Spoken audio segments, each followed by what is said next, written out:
আমাদের মধ্যে অনেকেরই দাঁত শিরশির করে। একজন আপু কমেন্ট করেছে তার দাঁত অনেক শিরশির করে, সে কিছু খেতে পারে না। এই ধরনের সমস্যা কিন্তু আমাদের অনেকেরই আছে। তো সেই শিরশির করার কিন্তু নিশ্চয়ই একটি কারণ থাকে। সম্ভাব্য কারণের মধ্যে আছে দাঁতের ক্ষয় হয়ে যাওয়া, বা দাঁতে ক্যাভিটি বা দাঁতে ক্যারিজ হয়ে যাওয়া, বা দাঁতে গর্ত হয়ে যাওয়া।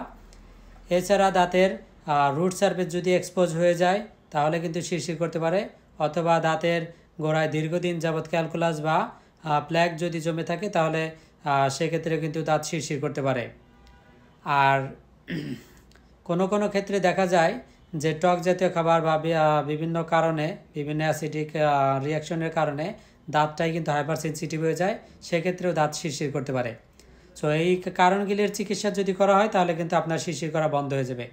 যাদের দাঁতে ক্যারিজ বা ক্যাভিটি আছে তাদের ফিলিং করে নিতে হবে। যাদের দাঁতে প্ল্যাক বা ক্যালকুলাস জমেছে তাদের জন্য স্কেলিং করতে হবে। যাদের দাঁতের রুট সারফেস বের হয়ে গিয়েছে তাদের রুটের জিঞ্জিভোপ্লাস্টি করতে হবে। এবং যাদের দাঁত হাইপার সেন্সিটিভ হয়ে গিয়েছে তাদের জন্য পরামর্শ হচ্ছে, যা এখন বর্তমান সময়ে বাজারে সেন্সিটিভিটি প্রিভেন্টিভ অনেক টুথপেস্ট পাওয়া যায়। সেই সব টুথপেস্ট কিন্তু আঙ্গুলে করে নিয়ে আঠার মতো করে দাঁতে যেখানে শিরশির করে সেখানে লাগিয়ে রাখতে হবে 2 থেকে 3 মিনিট। এভাবে দিনে 2 বার করে 1 মাস পর্যন্ত লাগিয়ে রাখলে আপনার শিরশির করা কমে যাবে। সবাই ভালো থাকবেন। আমাদের ভিডিওটি ভালো লাগলে চ্যানেলটি ফলো করে পাশে থাকুন। আসসালামু আলাইকুম। প্লিজ আমাদের চ্যানেলটি সাবস্ক্রাইব করুন।